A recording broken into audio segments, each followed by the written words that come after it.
ஒன்றுக்கு மேற்பட்ட பெண்களோடு சுற்றிக்கிட்டு இருக்கானாலே கண்டுபிடிச்சிருவாங்க. அவனை ஒரு கேட்டகரைஸ் பண்ணுவாங்க. இவன் ஆயிரக்கணக்கான பெண்களோடு படம் எடுத்து வச்சிருக்கிறான் அப்படிங்கும்போது அந்த குடும்பத்துக்கோ அந்த நபர்களுக்கோ தெரியாமல் இல்லை. ரேவண்ணா, அதாவது இவங்களுடைய அப்பா குமாரசாமியினுடைய அண்ணன், அவரும் எங்களோடு தவறாக நடந்து கொள்ள முயற்சித்தார், சிலரோடு நடந்து கொண்டார் அப்படின்னு சொல்லியிருக்காங்க. ஸோ இது மகன் இன்னைக்கு தப்பி ஜெர்மனிக்கு போயிட்டாப்புல. பாலியல் தான். ஆமாம், ஒரு பெர்வேட்டட் குடும்பம். பாஜக என்கிறது ஒரு கிரிமினல் கட்சியாக இருக்கிறது. அது பாலியல் சார்ந்த குற்றங்களில் அதிகமாக ஈடுபட்டவர்கள் உள்ள கட்சியாக இருக்கிறது. அதுவும் இதனுடைய எல்லையில் உச்சகட்டமாக நீங்கள் இங்கே இவர் அம்பலப்படுவதற்கு காரணம், இவர் ஒரு பொலிட்டிக்கல் பர்சனாக நிற்கிறாரு, பொலிட்டீஷியனாக நிற்கிறாரு. அப்போ பொலிட்டீஷியனுக்கு ஒரு கொள்கை வேணும். அந்த கொள்கை என்னன்னு கேட்டால் பாஜக கொள்கைங்கிறாரு. அப்போந்தான் அவருடைய முகம் திரை கிழிகிறது, அம்பலப்படுகிறார். ஒரு அதிகாரியாக இருந்துக்கிட்டு ஒரு அரசியல்வாதி எதிர்க்கிறாருங்கிறது ஒரு ஹீரோயிசமாக, அதுவும் ஒரு இளவட்ட பையன். அதை பார்க்கும்போது என்னென்னா, நம்ம படத்தில் பார்த்ததையெல்லாம் ஒரு நேரில் சந்திக்கிற வாய்ப்பு கர்நாடகக்காரர்களுக்கு கிடைக்கிறது. அவர் ஏதோ ஒரு ஊழலுக்கு எதிரானவர் மாதிரி இங்கே இப்போ பேசுகிற இதே சவுடால் பேச்சுக்களை எல்லாம் அவர் அங்கே பேசுகிறாரு. ஆனால் அந்த வசனங்கள் எல்லாம் கன்னடத்தில் ஓடுகிறது. அந்த படம் தமிழ்நாட்டில் கன்னட படம் ரசிக்க முடியவில்லை. ஏன்னா இங்கே வேஷம் வேற. கூட்டி கழித்து பார்க்கும்போது நமக்கு ஒரு சித்திரம் தெரிகிறது. அந்த இடத்தில் அண்ணாமலை இருக்கிறார். சார், பாஜக பாலியல் ஜல்சா கட்சிங்கிறது தொடர்ந்து பல்வேறு சம்பவங்களால் நிரூபணம் ஆகிட்டே இருக்குது. அதில் கர்நாடகா சம்பவம் ரொம்ப உச்சபட்சமாக இருக்குது. கர்நாடகாவில் முன்னாள் முதல்வர் சிறுமி பாலியல் வழக்கில் சிக்கி ரொம்ப அது விவகாரம் பெருசாக போணுச்சு. இப்போ பாஜக கூட்டணி கட்சியில் இருக்கிற ஹாசன் தொகுதி எம்பி பிரஜ்வல் ரேவண்ணா அதில் ரொம்ப உச்சபட்சத்துக்கு போய் நூற்றுக்கணக்கான பெண்களை அவர் சீரழித்ததாக ஒரு குற்றச்சாட்டு இருக்குது. அவரோட பென்ட்ரைவில் 3000 ஆபாச வீடியோக்கள் இருக்கிறதா ஒரு தகவல் வருது. பாஜக கூட்டணி கட்சி எம்பியாக இருந்தாலும் பாஜகவும் இந்த சம்பவங்களில் சம்பந்தப்பட்டிருக்கிறதா ஒரு தகவல் பரவுது. எப்படி? அதாவது இதை நீங்கள் சொன்ன மாதிரி பாலியல் ஜல்சா கட்சி அப்படிங்கிற பேர் இவங்களுக்கு இருக்கிறதுனாலே என்னவோ கூட்டணியில் இணைந்தவர்கள் இன்னும் கொடூரமான ஒரு குற்றத்துக்கு ஆளாகி இருக்கிறார்கள். அதாவது ஒரு அதிகாரம் இருக்கிறது அப்படிங்கிற திமிர்லையும் ஒரு வகையான மனப்பிறழ்வு, அதாவது ஒரு சைக்கோ பார்த்துருக்கவனால தான் கண்டிப்பாக இத்தனை பெண்களை இவ்வளோ மோசமாக செஞ்சுருக்க முடியும். அதாவது கிட்டத்தட்ட 3000 வீடியோக்கள் அப்படிங்கிறாங்க. நூற்றுக்கணக்கான பெண்கள்றாங்க. சிலர் 3000 பெண்கள்னு கூட சொல்கிறாங்க. ஒவ்வொரு வீடியோவிலையும் ஒவ்வொருத்தர் கூட இருக்கிறாங்கங்கிற மாதிரியான ஒரு பேச்சும் இருக்குது. இப்போ கணக்குப்படி பார்த்தீங்கன்னா அந்த ரேவண்ணாவினுடைய வயசு 33 தான். ஏற்கனவே ஹசன் தொகுதியினுடைய எம்பியாக இருக்கிறாரு. ஒரு நாளைக்கு ஒரு பெண்ணோடு இருந்தாலும் கூட 3000 நாட்கள். அப்போ அந்த மாதிரி ஒரு 10 வருடம் வேலையே இதுங்கிற மாதிரி, அதுவும் தினந்தோறும். வேற ஒரு எம்பிக்குன்னு சொல்லி பல வேலைகள் இருக்கும், அந்த தொகுதி வேலைகள்னு இருக்கும். விட்டுருந்தா கூட நீங்கள் நாட்கள் இதாக இருக்கும், பெண்கள் கம்மியாக இருப்பாங்க. அப்படி இல்லாமல் இவன் ஒரு வகையான மனநோயாளியாக இருந்திருப்பான் அப்படின்னு சொல்ல வேண்டியிருக்குது. இன்னொன்று, இதில் தேவேகவுடா முன்னாள் பிரதமர், அப்புறம் முன்னாள் முதலமைச்சரினுடைய குமாரசாமியினுடைய அண்ணன் பையன். குமாரசாமி சொல்லும்போது எங்கள் குடும்பம்னு சேர்த்து சொல்லாதீங்க, அவருக்கு வேற குடும்பம், ரெண்டையும் சேர்க்காதீங்கிறாரு. அது எப்படி அண்ணன் பையனை என்னோட சேர்க்காதீங்க அப்படின்னு சொல்லுவது என்பது எந்த விதத்தில் பொருந்தும்? நீங்கள் தப்பு பண்ணீங்க, நாங்கள் சொல்ல வரல. இருந்தாலும் கூட உங்கள் குடும்பத்தை சார்ந்தவர் தானே தப்பு பண்ணியிருக்கிறாரு. அதை ஏற்றுக்கிட்டதில் என்ன குறை இருக்குது? அப்போது இவங்க என்ன நரேஷன் கொண்டு வராங்கன்னா, அவங்களுக்கும் எனக்கு சம்மந்தம் இல்லை, அது ஏதோ தனி மனித குற்றம் அப்படின்னு. அதாவது விஷயம் என்னென்னா, ஒரு பையன் ஒரு தப்பாக இருக்கிறான் அப்படின்னா, சாதாரணமாக நம்ம வீடுகளில் தெரிஞ்சாலே தெரியும், இவன் இப்படியெல்லாம் நடந்துக்கிட்டு இருக்கிறான் அப்படின்னு. ஒன்றுக்கு மேற்பட்ட பெண்களோடு சுற்றிக்கிட்டு இருக்கானாலே கண்டுபிடிச்சிருவாங்க. அவனை ஒரு கேட்டகரைஸ் பண்ணுவாங்க. இவன் ஆயிரக்கணக்கான பெண்களோடு படம் எடுத்து வச்சிருக்கிறான் அப்படிங்கும்போது அந்த குடும்பத்துக்கோ அந்த நபர்களுக்கோ தெரியாமல் இல்லை. இன்னொன்று என்னென்னா, இவர் மேலே கம்ப்ளைண்ட் கொடுத்த அங்கே வேலை செய்த பெண்கள், 8க்கும் மேற்பட்ட பெண்கள் வேலை செய்கிறாங்க.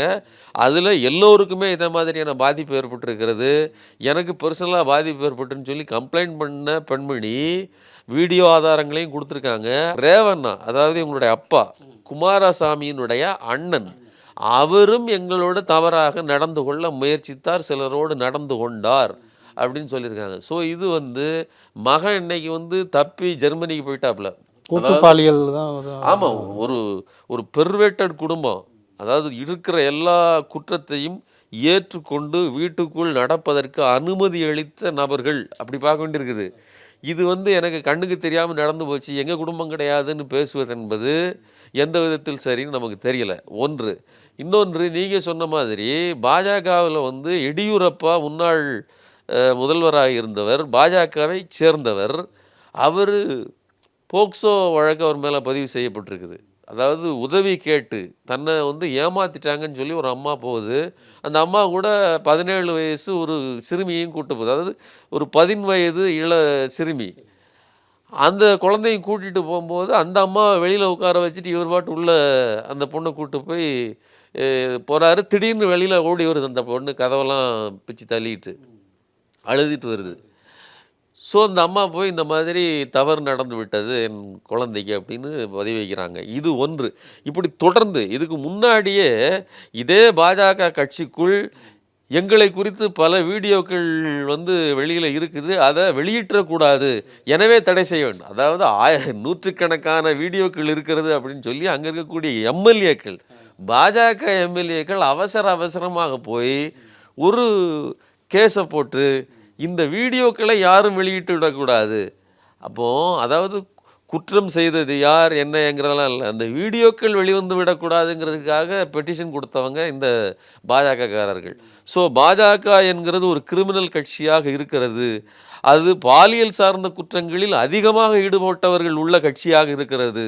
அதுவும் இதனுடைய எல்லையில் உச்சகட்டமாக ஆயிரக்கணக்கான பெண்களோடு அவர்களுடைய வாழ்க்கையை சீரழித்த ஒரு மனநோயாளி. அவர் வெறுமனே நோயாளின்னு அதை வந்து இது பண்ண முடியாது, ஒரு பாலியல் குற்றவாளி. அவரை கொண்ட ஒரு கட்சியாக இருந்திருக்குது. அவருக்கு கடந்த 10 நாளைக்கு முன்னாடி வரையிலும் மோடி முதற்கொண்டு எல்லாரும் ஆதரவு திரட்டி மேடையில் வந்து நின்று பேசிட்டு போயிருக்கிறார்கள். ஓட்டுப்பதிவு முடிஞ்சு 2 நாள் 3 நாள் ஆகிறதுக்குள்ளே இவர் வந்து ஜெர்மனிக்கு தப்பி ஓடி விட்டார். இப்போது இந்த விஷயத்தெல்லாம் கவனிக்கணும். பாஜக நாம் வந்து என்னென்னா, இப்போ பாஜக ஒரு கட்சி இது இப்படிலாம் இருக்குதுன்னு சொல்கிறத தாண்டி அந்த கட்சி உள்ளே இருக்கிற குற்றவாளிகளுக்கு அவர்கள் தப்பி செல்வதற்கு உதவுவதாகவும் இருக்குது. ஒரு எக்கனாமிக் அஃபென்ஸ் நடக்குது, நீரவ் மோடி இந்த மாதிரியான நபர்கள், லலித் மோடி நபர்கள்லாம் வந்திருக்காங்கன்னா அவங்களாம் ஓடுறதுக்கு அனுமதி கொடுக்கறது. அதே மாதிரி இந்த பாலியல் குற்றவாளி சரியாக ஓடுற தண்டியும் விட்டுட்டு இன்னைக்கு வந்து அதுக்கப்புறம் நியூஸ்களை பிரமாத வெளியில் பெருசாக கொண்டு வந்துக்கிட்டு இருக்கிறாங்க. நடவடிக்கை எடுக்கணும். ஆமாம், இதெல்லாம் வந்து அவங்க சொல்கிறாங்களே தவிர நடவடிக்கைங்கிறது எப்படி எடுப்பீங்க? ஜெர்மனியில் போய் அவர் தஞ்சம் புகுந்திருக்கிறார், இப்படி தான் நாம் அதை பார்க்க வேண்டியிருக்குது. இப்போ இந்த பிரஜ்வல் ரேவண்ணா வழக்கில் அண்ணாமலையை தொடர்புபடுத்தி சில செய்திகள்லாம் வருது, அது எந்த விதத்தில் சரி? அதாவது அண்ணாமலையை இதில் தொடர்பு படுத்துறதுல என்ன அப்படின்னு பார்த்தீங்கன்னா, அண்ணாமலை எந்த இடத்துலேருந்து எப்படி வளர்ந்து வருகிறார் அப்படிங்கிறத நம்ம பார்க்க வேண்டியிருக்குது. இவரை வந்து கர்நாடக சிங்கம் அப்படின்னு சொல்கிறாங்க. ஆனால் அவர் இங்கே என்ன பாடுபடுறாருங்கிறது நமக்கு தான் தெரியும். இருந்தாலும் அங்கே அவருடைய அந்த ஆட்டத்தின் போது அவருடைய இளம் வயது ஐபிஎஸ் அதிகாரியாக இருக்கிறாரு. அவர் வந்து ஐபிஎஸ் அதிகாரியாக பொறுப்பில் இருக்கும்போது முதல்வராக இருந்தவர் குமாரசாமி. ஸோ இவருடைய போக்கு செயல்பாடுகள் குமாரசாமிக்கு பிடிக்கல. குமாரசாமிக்கு மட்டும் இல்லை, அவர் குடும்பத்தை சார்ந்தவர்களுக்கு கொஞ்சம் முரண்பாடுகள் வருகிறது. குறிப்பாக இந்த ரேவண்ணாவுக்கும் அவருக்கும் கொஞ்சம் முரண்பாடு இருப்பதாக சொல்லப்படுகிறது. ஸோ இந்த பிரச்சனைகளை எல்லாம் இவர் வந்து ரெசிக்னேஷன் பண்ணும்போது, அதாவது வேலையை ராஜினாமா பண்ணும்போது இந்த மாதிரி சில நெருக்கடிகள் எனக்கு இருந்தது அப்படின்னு சொல்லி கோட் பண்ணுறாரு. ஆனால் அதற்கு முன்னாடியே அண்ணாமலை என்ன பண்ணுறாப்புல அப்படின்னா, ஆள்கிற கட்சி குமாரசாமியினுடைய ஜனதாதள் கட்சி. அப்போது ஆள்கிற கட்சியோடு பகைத்து கொள்கிறோம், சண்டை போடுகிறோம்ங்கும்போது இவருக்கு ஒரு பக்கமாக இருந்து எதிர்தரப்பாக இருந்த பிஜேபி அவருக்கு வந்து உதவி செய்கிறது. பிஜேபி உதவும் போது அவர் அதை இறுக்கமாக பிடித்து கொள்கிறார். குறிப்பாக வந்து பிஎல் சந்தோஷ் அப்படிங்கிற நபர் வந்து இவருக்கு வந்து முழு ஆதரவை கொடுக்கிறார். அப்போ பிஎல் சந்தோஷுக்கு அவருக்கு என்னென்னலாம் வேலைகள் வேண்டுமோ, என்ன வேலை அப்படின்னு சொன்னால் ஒன்றும் பெரிய வேலைகள் இல்லை. இங்கே பாஜகவில் என்னென்ன நடந்தது, இந்த இந்த விஷயத்தை நாம் கவனிக்கும்போது, இந்த அண்ணாமலை என்கிற நபர் அரசியலுக்கு வந்த பின்புதான் பெண்களை வைத்து ஹனி ட்ராப் செய்கிற, ஆடியோ வீடியோக்களை எடுக்கிற, அதை வெளியிடுகிற, பொது வெளியில் வெளியிடுகிற, ரகசியமாக எடுப்பது, பொது வெளியில் வெளியிடுவது, அதன் மூலமாக ஒருத்தரை இல்லாமல் செய்வது, மூத்த நிர்வாகிகளை மிரட்டுவது. மிரட்டுவது, படியவில்லைன்னா இல்லாமல் செய்வது. இப்போ 2 வேலையும் அவர் செஞ்சார். இதுக்கு ஒரு பின்புலம் இருக்குது. பிஎல் சந்தோஷங்கிற நபர் அவருக்கு எதிராக இருக்கக்கூடிய பாஜக எதிர்த்தரப்பை எல்லாம் முடிச்சு கட்டுறதுக்கு இவர் அதிகாரத்திலிருந்து ஃபோன் ஒட்டு கேட்கறது, அதை ரெக்கார்ட் பண்ணுறது, வீடியோக்கள் எடுக்கிறது, எல்லா வேலைகளையும் செய்துதான் அவருடைய நன்மதிப்பை செல்லப்பிள்ளையாக இருக்கிறாரு. அதாவது ஒரு மாநில முதல்வரையே பகைத்து கொண்டாலும் சரி, என்னை ஒன்றும் செய்ய முடியாதுன்னு ஒரு அதிகாரி சுதந்திரமாக செயல்படுறாருன்னா, அப்போ அவர் பாஜகவில் எந்த அளவிற்கு வலுவான ஒரு இடத்தில் இருந்திருப்பார். அந்த தெனாவட்டில் தான், அதாவது ஒரு முதலமைச்சரே எதிர்த்து அடிக்கிறாருங்கும் போது தான் கீழே இருக்கிற மக்களுக்கு பார்க்கும்போது ஒரு ஹீரோ மாதிரி. ஏன்னா நீங்கள் இங்கே இவர் அம்பலப்படுவதற்கு காரணம், இவர் ஒரு பொலிட்டிக்கல் பர்சனாக நிற்கிறாரு, பொலிட்டீஷியனாக நிற்கிறாரு. அப்போ பொலிட்டீஷியனுக்கு ஒரு கொள்கை வேணும். அந்த கொள்கை என்னன்னு கேட்டால் பாஜக கொள்கைங்கிறாரு. அப்போந்தான் அவருடைய முகம் திரை கிழிகிறது, அம்பலப்படுகிறார். அந்த கொள்கை ஒவ்வாமல் இங்கே தமிழ்நாடு அவரை அசிங்கப்படுத்துகிறது, ஆடுன்னு கேள்வி பண்ணுது. ஆனால் ஒரு அதிகாரத்தில் ஒரு அதிகாரியாக இருந்துக்கிட்டு ஒரு அரசியல்வாதி எதிர்க்கிறாருங்கிறது ஒரு ஹீரோயிசமாக, அதுவும் ஒரு இளவட்ட பையன். அதை பார்க்கும்போது என்னென்னா, நம்ம படத்தில் பார்த்ததையெல்லாம் ஒரு நேரில் சந்திக்கிற வாய்ப்பு கர்நாடகக்காரர்களுக்கு கிடைக்கிறது. அவர் ஏதோ ஒரு ஊழலுக்கு எதிரானவர் மாதிரி இங்கே இப்போ பேசுகிற இதே சவுடால் பேச்சுக்களை எல்லாம் அவர் அங்கே பேசுகிறாரு. ஆனால் அந்த வசனங்கள் எல்லாம் கன்னடத்தில் ஓடுகிறது. அந்த படம் தமிழ்நாட்டில் கன்னட படம் ரசிக்க முடியவில்லை. ஏன்னா இங்கே வேஷம் வேற. அதனால் அங்கே சிங்கமாக இருந்தவர் இங்கே ஆடாக பலி கொடுக்கப்படுகிறார். சரிங்களா? அங்கே இன்னும் ஒரு கேவலம் என்னென்னா, இந்த நபரை சிங்கம்னு சொல்லக்கூடாது, ஒரு அசிங்கம்னு சொல்லணும். ஏன்னா இப்படிப்பட்ட இந்த ஹனி ட்ராப் வீடியோக்களை எடுப்பதில், அதை வெளியிடுவதில் உடந்தையாக இருந்தார் அப்படிங்கிற குற்றச்சாட்டு அங்கேயே வருது. அதிலிருந்து பயிற்சி பெற்று அங்கேருந்து இந்த ராஜினாமா பண்ணிட்டு இங்கே வராரு. கேடி ராகவனுடைய வீடியோக்கள் வெளியில் வருது. கேடி ராகவன் அதற்கு முன்னாடி வரையிலும் தான் பாஜகவின் பிரதானமான நபர் அப்படிங்கிற மாதிரி ஒரு ஜபர்தஸ்தாக இருந்தவரை, கம்பீரமாக இருந்த மனுஷன். ஆமாம், ஒரே வீடியோவில் போட்டு தள்ளிடுறாங்க. ஸோ இன்னைக்கு அவர் பெரிய அளவில் முகங்காட்டக்கூட, பொது வெளியில் முகங்காட்டக்கூட முடியாத அளவிற்கு ஒதுக்கி வைக்கப்பட்டிருக்கிறார். ஸோ இந்த அடிப்படையில் தான் நாம் இதை பார்க்க வேண்டியிருக்குது. அன்னைக்கு குமாரசாமியோடு முரண்பாடு, அவர் குடும்பத்தாரோடு எனக்கு முரண்பாடு இருக்குதுன்னு சொன்னவர், முழுக்க பாஜகவுக்கு ஆதரவாக இருந்தவர், தன் சொந்த கட்சிக்காரர்களையே அடித்து நொறுக்குவதற்கு இங்கேயும் வேலை பார்த்தார், கர்நாடகாவிலும் வேலை பார்த்தார்.